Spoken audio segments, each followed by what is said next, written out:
बिस्मिल्लाहिर्रहमानिर्रहीम। हमारे YouTube channel में आपको खुश आमदीद कहते हैं।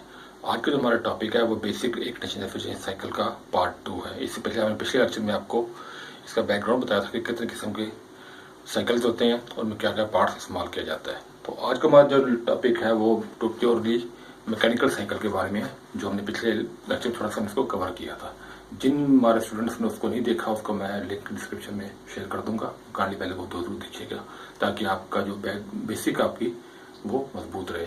तो इसमें जो पिछले लेक्चर में आपकी चीज़ें कवर की थी वही 4 पार्ट्स इसके अंदर मौजूद होते हैं।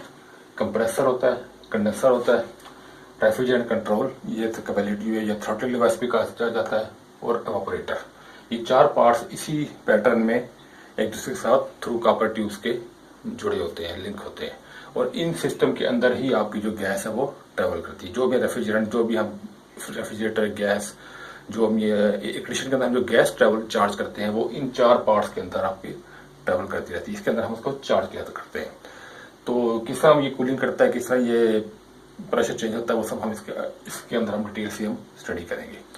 तो let's start from compressor. Compressor इस सिस्टम का वो पार्ट है जिसके दो काम होते हैं।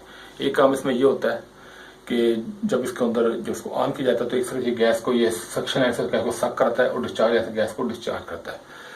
तो जब गैस को डिस्चार्ज करता है तो गैस का प्रेशर और टेम्परेचर दोनों हाई होते हैं। इसका नाम कंप्रेसर से, इसका नाम मकसद इसकी गैस का प्रेशर को बढ़ाना होता है। उसके बाद कंडेंसर काम होता है गैस की हीट को वो एटमॉस्फेयर के अंदर उसको डिसॉल्व करता है। गैस में से हीट निकाल के उसको स्टेट गैस से लिक्विड में आ जाती है। फिर इसके बाद रेफ्रिजरेंट कंट्रोल उसी लिक्विड का प्रेशर को कम करने के लिए इस्तेमाल किया जाता है। फिर आता है एवापोरेटर। एवापोरेटर में इसके वही जो लिक्विड आपकी वेपर में चेंज हो जाती है और वही स्टेट आपकी वापस कंप्रेसर के अंदर। तो ये चारों के फंक्शन था। अब हम इसको डिटेल से इसको हम ट्रेस करते हैं कि किस तरह ये काम करता है। सबसे पहले कंप्रेसर है। कंप्रेसर के अंदर जब इसको सिस्टम को ऑन किया जाता है तो सक्शन है से गैस को सक करता है। तो जब से गैस आते हैं तो इसको ये कंप्रेस कर किस तरह काम करता है वो हम डिटेल्स आगे पढ़ेंगे। तो जब इसको सक प्रेशराइज करके गैस को डिस्चार्ज करता है तो गैस का जो प्रेशर है वो हाई प्रेशर होगा और हाई टेम्परेचर होगा। स्टेट क्या उसकी गैस होगी। ये high pressure high temperature gas आपकी जाती है कंडेंसर के अंदर। कंडेंसर आपका वो पार्ट है जो आपने रेफ्रिजरेटर की बाहर जाली होती है और एसी का आउटडोर होता है। तो वहां से जो फैन लगा तो फैन उसको प्रेशर से ऊपर जब हवा गुजरती है तो इसकी जो हीट है गैस की जो इस ट्यूब के अंदर मौजूद है वो हीट यहाँ से डिजॉल्व हो जाती है एटमॉस्फेयर में और वहां से जो स्टेट चेंज हो गई है प्रेशर का थोड़ा सा मेंटेन रहता है और डाउन प्रेशर से कम होता है लेकिन फिर प्रेशर का हाई ही रहता है, लेकिन टेम्परेचर इसका बहुत लो हो जाता है जिसकी वजह से इसकी स्टेट गैस से लिक्विड में आ जाती है। यहाँ पर यह high pressure high low temperature liquid की शक्ल में कंडेंसर से आउट होता है। तो high pressure low temperature liquid है वो जब जाता है रेफ्रिजरेंट कंट्रोल में। ये आपका वो पार्ट है जो आपकी कैपेसिटी ट्यूब भी कहा जाता है और जिसको हम आम जुबान जिसको हम एक्सपेंशन वाल्व भी कहते हैं। यहाँ पर आके इसका जो डाया कम हो जाता है, जिससे डाया ज्यादा है जहाँ पर डाया कम हो जाता है तो इसका जो प्रेशर है वो भी कम हो जाता है। तो प्रेशर जहाँ पर लो हो जाता है टेम्परेचर भी इसका ऑलरेडी कम था तो और भी लो हो जाता है प्रेशर कम होने से, तो स्टेट इसकी लिक्विड ही रहती है। इसके बाद यहाँ से जब ये जाता है ऑपरेटर के अंदर। ऑपरेटर आप याद रखिए वो पार्ट है जो आपको इग्निशन या रेफ्रिजरेटर का वो पार्ट है जो आपको कूलिंग प्रोड्यूस करके देता है।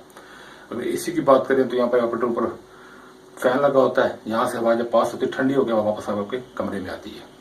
और अगर बात करें रेफ्रिजरेटर की तो ये आपके रेफ्रिजरेटर का जो अंदर केबल होता है उसका जो ट्यूबिंग होती है पाइपिंग होती है वो आपकी ऑपरेटर ही होती है। तो यहाँ पर आके आपकी जो प्रेशर है वो आपका लो होता है, टेम्परेचर भी लो हो जाता है।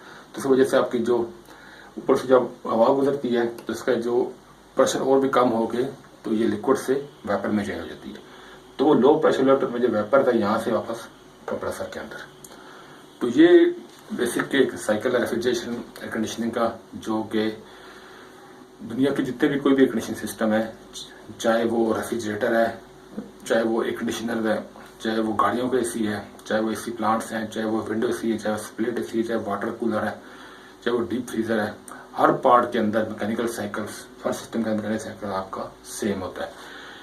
इनकी शक्ल, इनका डिजाइन, इनका कैपेसिटी, इनकी स्पेसिफिकेशन चेंज हो सकती है, लेकिन जो बेसिक इनका जो सिस्टम है वो सबका इसी तरह होता है। किसी कोई भी सिस्टम में से कोई एक चीज आप निकाल दें तो आपका सिस्टम मुकम्मल नहीं होता। तो ये था आज का हमारा टॉपिक। इसमें हमने बेसिक एयर कंडीशनिंग साइकिल को डिटेल से डिस्कस किया, इसको हमने ट्रेस किया। इस चैनल ये जो हमारा वीडियो लेक्चर, ये बहुत अहम लेक्चर, इसको आप बार बार देखिए। इसको अगर कोई सवाल हो जरूर उसको आप कमेंट बॉक्स में शेयर कीजिएगा। बहुत सारा ख्याल रखिएगा। अगले वीडियो तक अल्लाह हाफिज़।